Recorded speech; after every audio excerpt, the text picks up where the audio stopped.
శ్రీమాత్రే నమః. అందరికీ నమస్కారం అండి. ఎవరు అవునన్నా కాదన్నా కుంభరాశి వారికి ఆగస్టు 6, 7, 8, 9 తేదీల్లో జరగబోయేది ఇదే. భూమండలంలో ఎక్కడున్నా ఈ వీడియో ఒంటరిగా చూడండి. అసలు ఆగస్టు 6, 7, 8, 9 తేదీల్లో ఉన్నటువంటి ఆ ప్రత్యేకత ఏంటి? మరి ఈ 4 రోజులలో జరగబోయే ఈ పరిణామంతో కుంభరాశి వారి జీవితంలో ఎటువంటి మార్పులు చోటు చేసుకోబోతున్నాయి? మరి ఈ వీడియోని వాళ్ళు ఒంటరిగా ఎందుకు చూడాలి? మరి ఈ వీడియో ద్వారా వాళ్ళు ఎటువంటి విషయాలను తెలుసుకోబోతున్నారు? ఈ పూర్తి అంశాలన్నీ కూడా ఇప్పుడు ఈ వీడియో ద్వారా తెలుసుకుందాం. కాబట్టి ఈ వీడియోని ఎక్కడ కూడా స్కిప్ చేయకుండా చివరి వరకు చూడండి. అప్పుడే మేము మీకు ఏం చెబుతున్నామో పూర్తిగా అర్థమవుతుంది. అలాగే జై శ్రీరామ్ అని కామెంట్ చేయండి. గ్రహగతుల ఆధారంగా ఒక్కొక్క రాశిలో ఒక్కొక్కసారి మార్పులు చోటు చేసుకుంటూ ఉంటాయి. ఈ మార్పుల వలన ఆ గ్రహాల యొక్క చేంజెస్ ఏవైతే ఉంటాయో అవన్నీ కూడా ఈ యొక్క రాశులకి ఎఫెక్ట్ అవుతూ ఉంటాయి. మరి కుంభరాశి వారికి 4 రోజులలో జరగబోయేటువంటి కొన్ని గ్రహాలలోని మార్పుల వలన ఊహించని పరిణామాలు అనేవి చోటు చేసుకోబోతున్నాయి. వారికి జరగబోయేటువంటి విషయం వారి యొక్క లైఫ్ ని పూర్తిగా చేంజ్ చేయబోతుంది. మన యొక్క జీవితంలో మార్పు అనేది జరగబోతుంది అన్నప్పుడు అనేక రకాల సంకేతాలు మనకి కనపడుతూనే ఉంటాయి. ఈ రోజు నేను మీతో మాట్లాడటానికి వచ్చింది ఒక జ్యోతిష్కురాలిగా కాదు, మీలో ఒకడిగా, మీ బాధను అర్థం చేసుకున్న ఒక స్నేహితురాలిగా, మీ కన్నీళ్లను చూసిన ఒక సోదరిలా, గడిచిన 6-7 సంవత్సరాలుగా మీరు పడుతున్న ఆవేదన, అనుభవిస్తున్న అగ్ని పరీక్ష, మోస్తున్న భారం, ఇవన్నీ మాటల్లో వర్ణించలేనివి. మీ గుండెల్లో గుడి కట్టుకున్న ఆ నొప్పిని, ఆ నిస్సహాయతను పంచుకోవడానికి, మీ భుజం తట్టి నేనున్నానని చెప్పడానికి, రాబోయే రోజుల్లో మీకోసం ఎదురు చూస్తున్న వెలుగును చూపించడానికి నేను మీ ముందుకి వచ్చాను. ఒకసారి మీ గతాన్ని గుర్తు చేసుకోండి. సుమారు 6-7 సంవత్సరాలుగా క్రితం ఏళ్నాటి శని మీ జీవితంలోకి అడుగుపెట్టిన ఆ రోజుల్లో అప్పటి వరకు ఎంతో హుందాగా, స్వతంత్రంగా, ఎవరి సహాయం అవసరం లేకుండా 10 మందికి సహాయం చేస్తూ బతికిన మీ జీవితం ఒక్కసారిగా తలకంపులైంది. ఏది పట్టుకున్నా జారిపోవటం, ఎవరిని నమ్మినా మోసపోవటం, వేసిన ప్రతి అడుగు వెనక్కి రావడం, ఇదే మీ జీవితం అయిపోయింది. శని భగవానుడు మీ వ్యయ స్థానమైన మకర రాశిలోకి ప్రవేశించినప్పుడు మొదలైంది ఈ కష్టాల కడలి. అదే ఏలినాటి శని మొదటి దశ. అప్పటి వరకు మీరు కూడగట్టుకున్న ధనం, కీర్తి, గౌరవం నెమ్మదిగా కరిగిపోవటం మొదలైంది. అనవసరమైన ఖర్చులు, ఊహించని నష్టాలు, ఆరోగ్య సమస్యలు మిమ్మల్ని చుట్టుముట్టాయి. రాత్రులకు రాత్రులు నిద్ర కరువైంది. రాత్రులకు రాత్రులు ఎన్నో బాధలు. ఎందుకు ఇలా జరుగుతుంది? నేనేం పాపం చేశాను? నాకే ఎందుకు ఈ శిక్ష అని మిమ్మల్ని మీరు ప్రశ్నించుకున్న రోజు లేదు. మీ చుట్టూ ఉన్న ప్రపంచం మిమ్మల్ని ఒంటరిగా చేసింది. మీ స్నేహితులు దూరమయ్యారు, బంధువులు ముఖం చాటేశారు. మీరు మానసికంగా, ఆర్థికంగా బలహీనపడటం మొదలైంది. అది శ్రీదేవుడు మీకు నేర్పుతున్న మొదటి పాఠం. ఆ పాఠం పేరు విరక్తి. ప్రపంచం శాశ్వతం కాదు, బంధాలు శాశ్వతం కాదు, డబ్బు శాశ్వతం కాదు, నీకు నువ్వే శాశ్వతం అనే సత్యాన్ని మీకు రుచి చూపించారు. ఆ తర్వాత మొదలైంది అసలైన అగ్ని పరీక్ష. జన్మ శని భగవానుడు మీ సొంత రాశి అయిన కుంభరాశిలోకి అడుగు పెట్టాడు. ఇది ఏళ్నాటి శనిలో అత్యంత కఠినమైన దశ. ఇక్కడ దెబ్బలు బయట నుండి కాదు, లోపల నుండి తగులుతాయి. మిమ్మల్ని మీరే అనుమానించుకునేలాగా, మీ సామర్థ్యంపై మీకే నమ్మకం పోయేలా పరిస్థితులు సృష్టించబడ్డాయి. మీరు ఎంత మంచి చేసినా చెడుగానే కనిపించింది. మీరు ఎంత నిజాయితీగా ఉన్నా మీ పైనే నిందలు పడ్డాయి. ఆ సమయంలో జరిగిన అవమానాలు గుర్తు చేసుకోండి. 10 మందిలో తలదించుకోవాల్సిన పరిస్థితులు, మీరు చేరు తప్పుకు నిందలు మోయాల్సిన దుస్థితి, మీ విలువను గుర్తించకుండా మిమ్మల్ని చులకనగా చూసిన సందర్భాలు ఒక్కొక్కటిగా మీ గుండెల్లో ముళ్ళులా గుచ్చుకుని ఉంటాయి. మీ ఆత్మగౌరవాన్ని దెబ్బతీశాయి. కుంభరాశి వారికి ఆత్మగౌరవమే ప్రాణం. ఆ ప్రాణంపైనే దెబ్బ కొట్టారు. శని ఎందుకు తెలుసా? మీలో ఉన్న అహాన్ని, నేను అనే గర్వాన్ని పూర్తిగా నాశనం చేయడానికి, నేను గొప్ప, నేను తెలివైన వాడిని అనే భావనను తొలగించి, నేను ఈ విశ్వంలో ఒక అణువును మాత్రమే అనే నాలెడ్జ్ ని అందించడానికి ఇదే సమయంలో మీపై జరిగిన కుట్రలు, కుతంత్రాలు అన్నీ ఇన్ని కావు. మీరు మనస్ఫూర్తిగా నమ్మిన వ్యక్తులే మీకు వెన్నుపోటు పొడిచారు. మీ ఎదుగుదలను ఓర్వలేని వాళ్ళు మీ పత్రానికి ప్రణాళికలు వేశారు. మీ బలహీనతలను ఆసరాగా చేసుకుని మిమ్మల్ని దెబ్బతీయాలని చూశారు. మీ చుట్టూ ఒక విషవలయాన్ని సృష్టించారు. ఎవరిని నమ్మాలో ఎవరిని నమ్మకూడదో తెలియని ఒక అయోమయ స్థితి.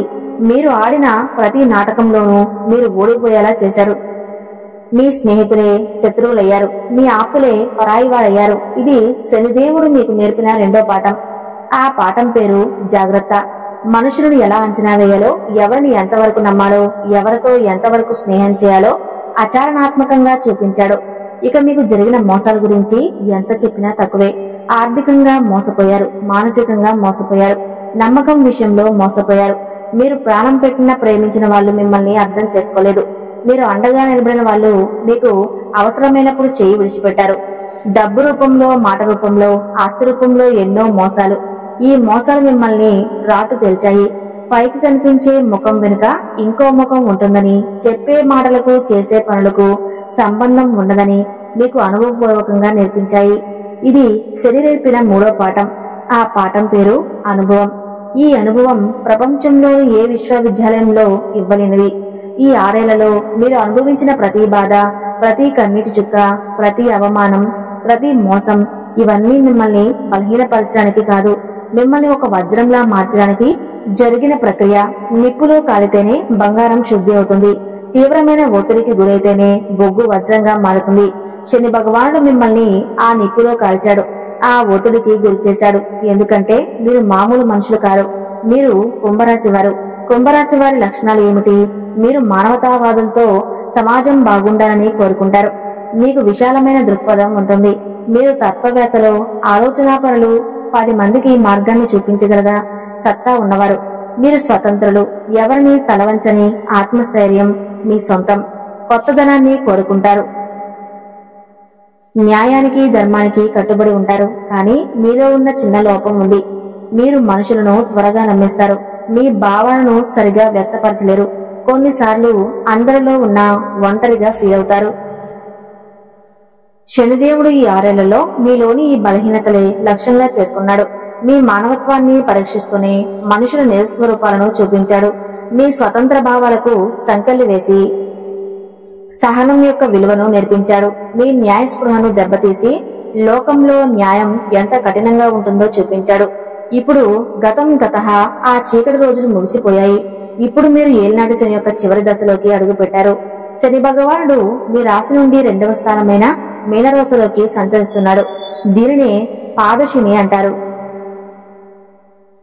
ఇది కష్టాల నుండి గట్టెక్కే సమయం. పరీక్ష రాసి ఫలితాల కోసం ఎదురు చూసే సమయం. ఇప్పటి వరకు మీరు నేర్చుకున్న పాఠాలను ఆచరణలో పెట్టాల్సిన సమయం 2వ స్థానం.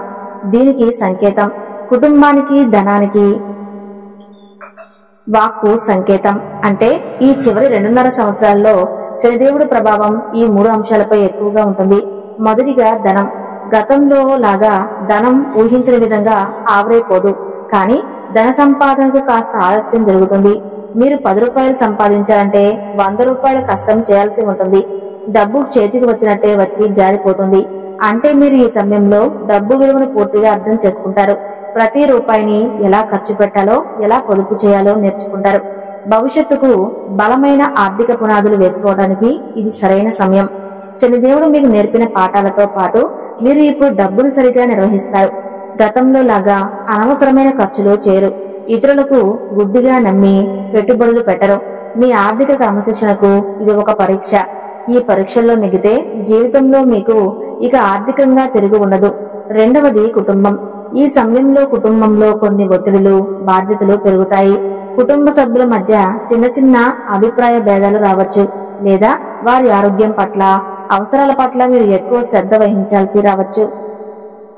ఇక ఆగస్టు 6 బుధవారం రోజున చంద్రుడు పూర్తిగా మీ 6వ ఇంట్లోనే సూర్యుడు బుధుడితో కలిసి ఉంటాడు. కాబట్టి 5వ తారీఖు మధ్యాహ్నం నుండి మొదలైన ప్రభావాలే ఈ రోజంతా కొనసాగుతాయి. ఈ రోజు పూర్తిగా సేవ, బాధ్యత, సమస్యల పరిష్కారానికి అంకితమైన రోజు. ఉద్యోగస్తులకు ఇది ఒక సవాలుతో కూడుకున్న రోజైనా మీ సామర్థ్యాన్ని నిరూపించుకోవడానికి ఒక గొప్ప అవకాశం కూడా. మీపై ఉన్న పని ఒత్తిడిని, సమస్యలను మీ తెలివితేటలతో, మీ నాయకత్వ లక్షణాలతో పరిష్కరించి పై అధికారుల మన్ననలను పొందుతారు. ఇది కష్టపడి పనిచేయాల్సిన రోజు. వ్యాపారస్తులు అప్పుల వ్యవహారాలు, చట్టపరమైన సమస్యలు, శత్రువులకు సంబంధించిన విషయాలను పరిష్కరించుకోవడానికి ఈ రోజును ఉపయోగించుకోవచ్చు. మీ బుద్ధి బలంతో క్లిష్ట పరిస్థితుల నుండి బయటపడగలరు. ఆరోగ్యం విషయంలో ఈ రోజు మరింత జాగ్రత్త అవసరం. మానసిక ఆందోళన, జీర్ణ సమస్యలు, అలసట వంటివి మిమ్మల్ని ఇబ్బంది పెట్టవచ్చు.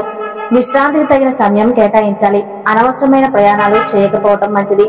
కుటుంబ జీవితం, ప్రేమ జీవితం, వైవాహిక జీవితంలో ఈ రోజు కొంచెం నిరాశ ఎదురు కావచ్చు. మీ మనసు పని మీద ఉండటం వల్ల మీ ఆప్తులకు తగిన సమయం కేటాయించలేకపోవచ్చు. దీనివల్ల వారు మిమ్మల్ని అపార్థం చేసుకునే అవకాశం ఉంది. కాబట్టి ఎంత పని ఒత్తిడి ఉన్నా మీ వాళ్ళతో కాసేపు ప్రేమగా మాట్లాడటానికి ప్రయత్నించండి. మీ మాటల్లో కఠినత్వం లేకుండా చూసుకోండి. 2వ ఇంట్లో ఉన్న శనిదేవుడు వాక్ స్థానాన్ని ప్రభావితం చేస్తున్నాడు. 6వ ఇంట్లో ఉన్న గ్రహాలు వాదనలకు దారితీస్తాయని గుర్తుంచుకుని అత్యంత సంయమనంతో వ్యవహరించాలి.